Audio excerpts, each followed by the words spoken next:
Every religious tradition asks us that besides the work of transforming yourself, please do the work of being of service to God's creation. So in the Qur'an, for example, repeatedly, the revelations say, please take care of the widows, the orphans, the marginalized, the oppressed. Do your part. But of course, if we look around, there is so much to be done. So much of cruelty, injustice, oppression, pain, suffering. It's almost as if we feel there's not much we can contribute. In several traditions, there's a similar story. There's a pious person who travels the world. And in this person's exploration, this person is filled with anguish because everywhere this person goes, there is so much of poverty, injustice, cruelty, suffering, bloodshed, wars everywhere. The magnitude is just overwhelming. And finally, when this pious person sees late at night a little orphan child covered with sores, shivering in the cold, no clothes on, this person breaks down and says, oh God, how can you allow this to happen? God, please do something. And that evening, that night, a vision comes to this person where God says, beloved one, I did do something. I created you. So this is incumbent on us.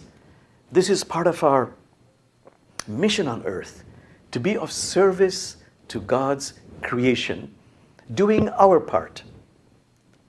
And every holy book has guidelines. I'm a Muslim. In the Quran, there's some clear guidelines. The Quran says, give freely of what you love. Number 2, to those who ask and those who can't ask. Give to them. Number 3, give quietly. If you can, give in secret. And the verse is, this will atone for some of your wrongdoings. And there's a 4th one. It says, we took you to a steep path and you did not climb the steep path because it was difficult. And the Quran says, what can I tell you about the steep path? Yes, it is about helping the marginalized, the poor, the widows, the orphans. But the first one, the primary one also is, can you free a slave from bondage? Can we, in our service also, do some structural work? So the great traditions say, rather than worry about your grand mission, develop within yourself an attitude of service that boils up from within.